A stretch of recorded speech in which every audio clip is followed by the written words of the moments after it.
Question 127 खालील विधाने विचारात घ्या. कलम 2 हे भारतीय संघाचा भाग नसलेल्या नवीन राज्यांच्या प्रवेशासंबंधी किंवा स्थापनेसंबंधी आहे. बरोबर आहे.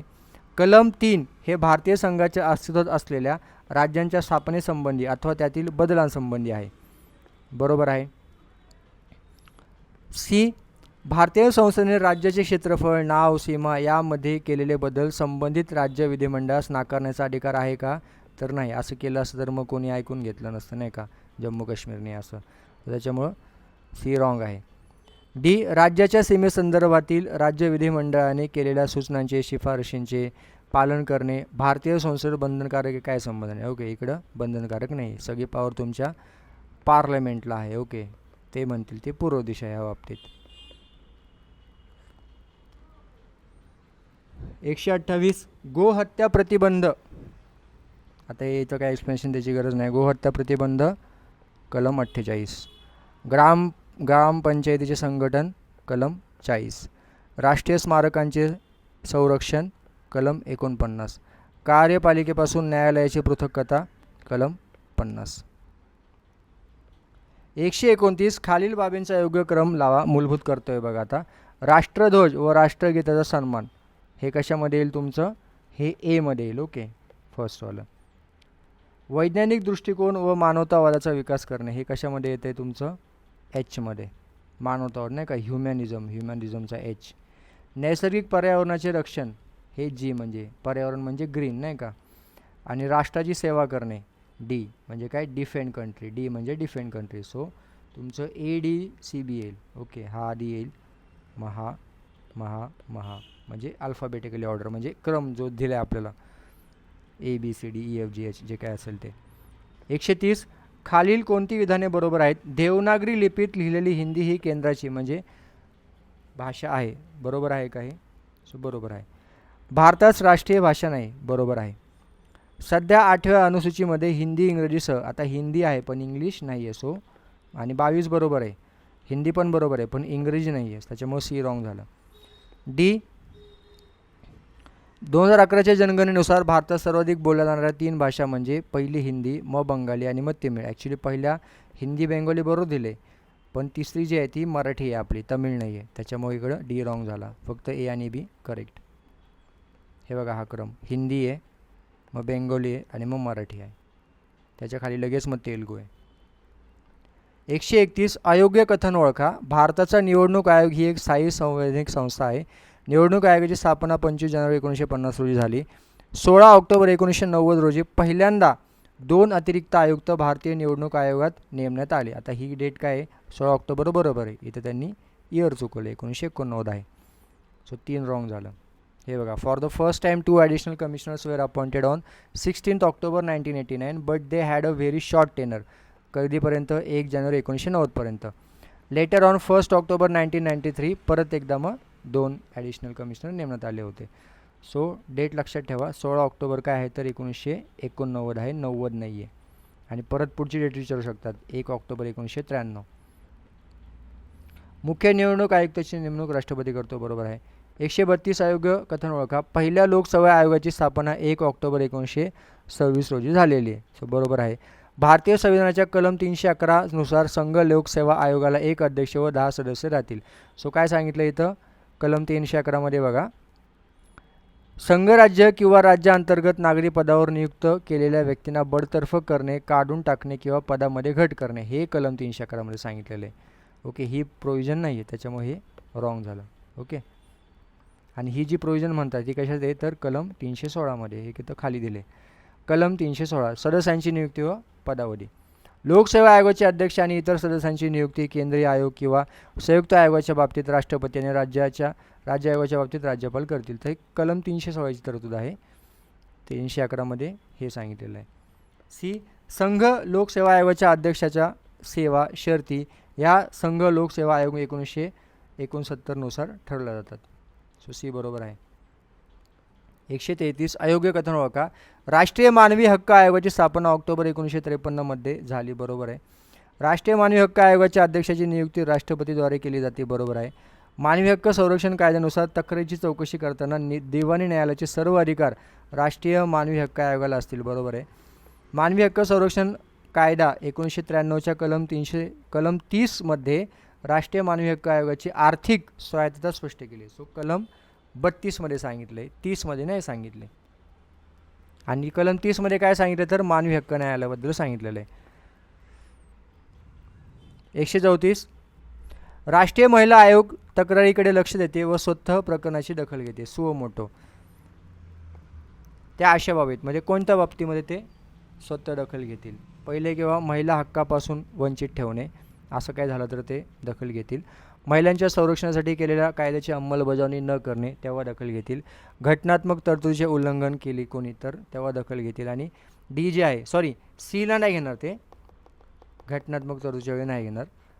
समान व विकासाचे उद्दिष्ट साध्य करण्यासाठी केलेल्या कायद्याची अंमलबजावणी जर नाही झाली तर मग ते दखल घेतील. सो लक्षात ठेवा, असं वाटू शकतं की सी आहे पण नाही आहे, ए बी डी आहे. ओके, कारण आपल्याला काय पाहिजे तर स्पेसिफिक महिलांबद्दल ए बी.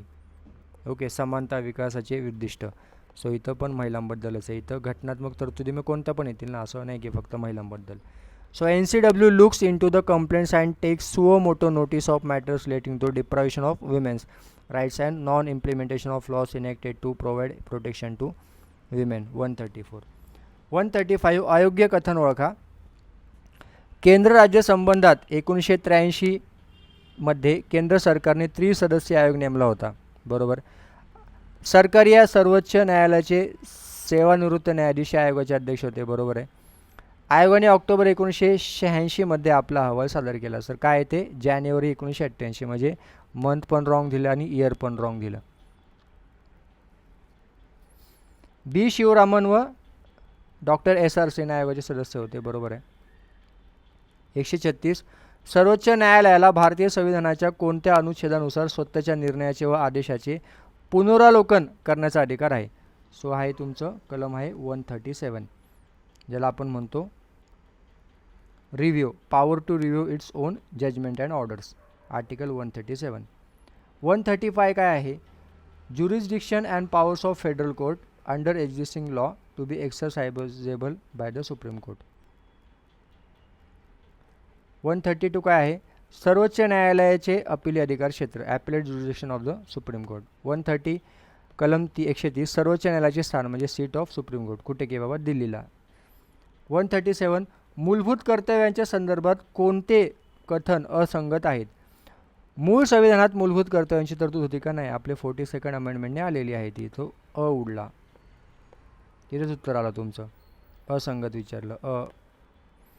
बी 42व्या घटनादुरुस्तीमुळे मूळ राज्यघटनेत 4था A हा भाग जोडण्यात आला नाही का, 4A, किंवा आपण असं लिहितो नाही का 4A. वर्ष 2002 मध्ये एक मूलभूत कर्तव्य आणखी जोडण्यात आलं, जे की हे आपलं प्रत्येक आईवडील पालक आपल्या 6 ते 14 वर्षापर्यंतच्या मुलांना शिक्षणाची संधी उपलब्ध करून देणार. सो उत्तर तुमचं ए. 138 भारतीय संविधानात केलेली घटनादुरुस्ती.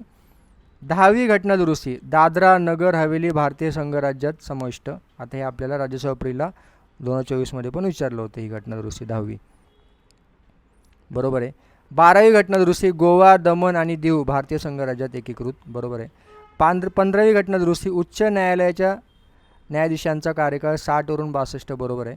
16वी घटनादुरुस्ती आता इथं काय तर पॉंडिचेरी मणिपूरसाठी विधानसभेची व्यवस्था काय सांगितले? 16व्यात नाही सांगितले, काय सांगितलेली तर 14व्या घटनादुरुस्ती सांगितले, त्याच्यामुळे डी रॉंग झालं. 139 धर्मनिरपेक्षतेच्या संदर्भात मार्च 1994 मधील बोम्मई खटल्यात सर्वोच्च न्यायालयाने घेतलेली भूमिका. राज्यसंस्थेने धर्मविरोधी भूमिका घेणे असा भारतातील धर्मनिरपेक्षतेचा अर्थ नाही. State taking and anti religious role this is not the meaning of the Indian secularism. बरोबर आहे. राज्यसंस्थेने विविध धर्मासंबंधी अलिप्त असंलग्न म्हणजेच काय ज्याला आपण म्हणतो डिटॅच्ड किंवा न्यूट्रल. बरोबर आहे. राजकीय पक्षांनी स्वार्थी हेतूसाठी धर्माचा वापर करू नये. Political party should not use religion for selfish purposes. So बरोबर आहे. ABC सगळे बरोबर आहेत. हे बघा SR बोम्मई खटला आहे 1994चा. The supreme court affirm that secularism is a basic feature of the Indian constitution. सांगितलं त्यांनी की बाबा हे आमचं मूलभूत तत्व आहे. The court emphasized that the state should not support, establish or practice any religion but must treat all religions equally.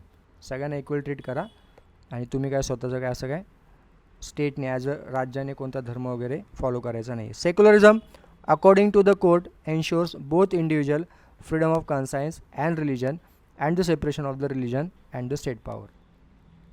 Okay, secularism काय तुम्हाला काय सेक्युलरिझम तुम्हाला सेक्युलरिझम मग काय भेटतं तुम्हाला तर it ensures both individual freedom of conscience and religion, तुमचं तुम्ही स्वतः निवडू शकता. Okay, and separation of religion and the state power, या दोघांमध्ये विभाजन, याचा अर्थ आहे सेक्युलरिझम. SR बोम्मई बघा, हे बोम्मई आहेत. SR Bommai's government was dismissed by the president under Article 356 of the Constitution. He moved to the Supreme Court against decision. Grounds of dismissal. का dismissal केलं होतं ते government? The government had lost majority following large scale defections, म्हणजे काय झालं, पक्षांतर झालं. And the governor refuse to allow majority test, governor म्हणले खड्ड्यात जावं तिकडं, मी काय तुमची मेजॉरिटी टेस्ट घेत नाही, इकडं कायच नुसतं पक्षांतर चालू आहे. इम्प्लिकेशन काय झालं, the case put an end to the arbitrary dismissal of the state governments by a central government. The case put an end to the arbitrary dismissal of the state governments by the central government. Majority should be tested only on the floor of assembly and the subject to opinion of the governor does not matter. Okay, तुम्ही majority check करायला पाहिजे फ्लोवरवर. Okay, बाकी तुम्हाला काही पण होतं तिकडं. Supreme courts opinion, supreme court काय म्हणतं, the power of the president to dismiss a state government is not absolute. Okay, तुम्हाला वाटेल तसं तुम्ही करू शकत नाही आहे, not absolute. The power should be exercised only after the proclamation is approved by the both houses of the parliament. ठीक आहे, एक 356 जी लावता तुम्ही राष्ट्रपती राजवट, पार्लमेंट जर म्हणली तरच, तुम्ही स्वतः डोकं लावायचं नाही. Presidential proclamation under article 356 is subject to judicial review. Okay, इथे W पाहिजे. न्यायिक पुनर्वलोकन होऊ शकतं 356चं.